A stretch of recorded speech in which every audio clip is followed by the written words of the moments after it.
Kakak bilang dari tadi, Mi. Ya kan nggak mungkin kamera yang ngomong sendiri.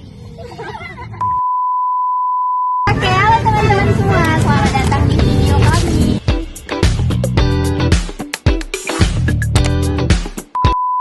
Hari ini kita mau membahas tentang bahasa sosmed yang sering dipakai mahasiswa di dalam kehidupan sehari-hari.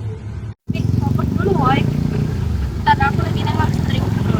Dan kan sekarang hidup mahasiswa itu setengah nyata, setengah online. Menurut kalian kenapa sih bahasa sosmed sering dipakai mahasiswa?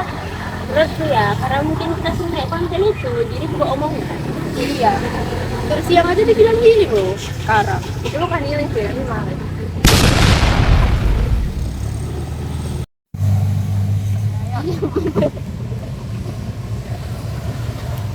Iya loh, aku juga sering tahu denger orang kayak ngomong, ih relate banget, padahal kayak topiknya itu random. Kayak,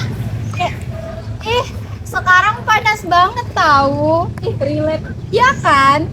Kadang kan aku juga denger dia bilang lagi insecure. Itu biasanya. Tapi dia insecure-nya kan ayam gepreknya kecil.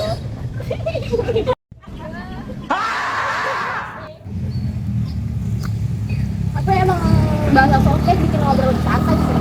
Iya kan, bisa bikin lebih akrab cuy. Asal jangan semuanya dicampur sama bahasa Inggris. Bener. Bahkan temen aku pernah bilang kayak gini, aku tuh lagi overthinking loh, karena uangku low budget. Itu bahasa apa sih sebenarnya? Cek, coba lah. Kalau misalkan Cece ngomong itu jangan terlalu formal. Ngomong itu kayak anak-anak kami aja, kayak anak-anak gaul gitu. Gak bisa aku. Bisa loh, tes aja. Oke, aku coba ini. Guys, hidup itu harus tetap semangat walaupun tugas itu lagi sedang brutal. Nah, itu mah motivasi caption tahun 2018, Jo. Gak lagi, C, yang lebih santai. Oke, aku ada nih. Aku itu lagi capek banget, pengen rebahan sampai kaya. Nah, itu baru masuk. Tapi kan, guys, kalau dipikir-pikir, bahasa sosmed itu cepat bener loh.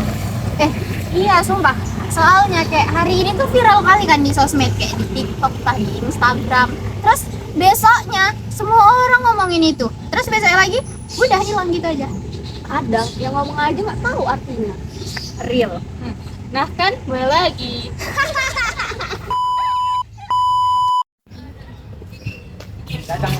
Kayaknya itu kaki nggak sih? Iya ya, Ayo kita wawancara. kita sudah ketemu dengan dua alumni kita yang bakal kami wawancarai tentang mengenai bahasa sosmed di kalangan mahasiswa.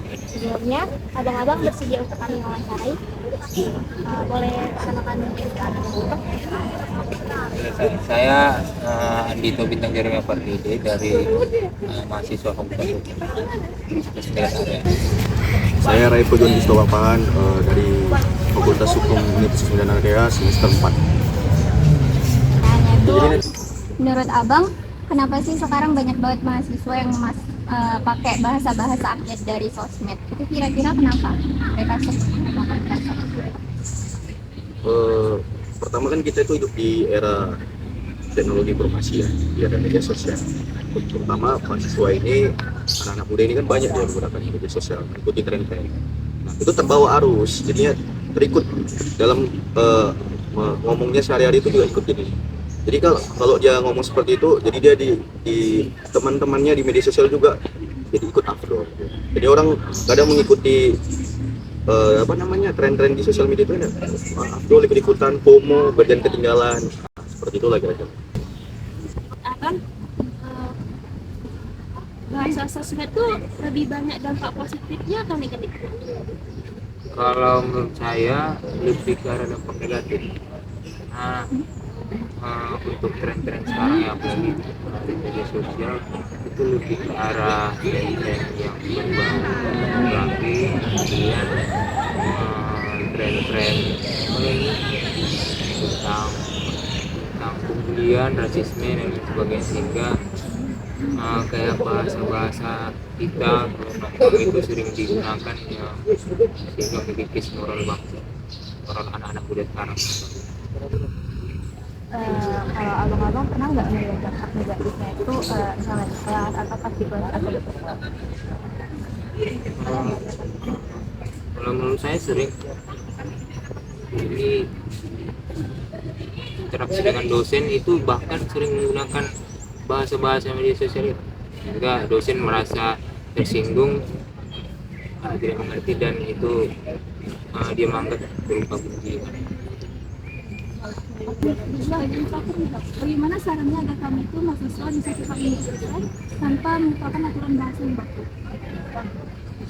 Jawaban pertama, mungkin kita sebagai mahasiswa ya, karena kita ini kan orang-orang intelektual sebenarnya. Kita kan dikasih pendidikan, dikasih pelajaran. Jadi sebenarnya kalau kita mengikuti tren media sosial itu kita ambil aja yang positif-positifnya. Gak apa-apa kita gak terlihat afdol, tapi kita tetap positif. Buang aja yang negatif-negatif. Jadi pilih-pilih lah, seleksi dengan baik dan benar. Berarti sebenarnya kalau kita menggunakan bahasa-bahasa dari media sosial itu aman, cuman tinggal gimana cara kita memilih bahasa itu aja. Itu.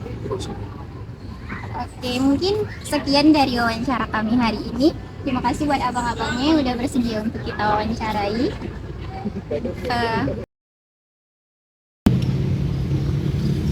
Itu juga ya kata-kata tadi tuh.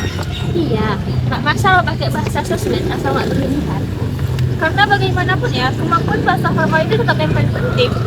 Dan intinya kita tuh kalau ngomong jangan cuma dijadiin bahasa TikTok. Ya kita ngomong seadanya aja, ya setempatnya. Bayangin lah, orang lagi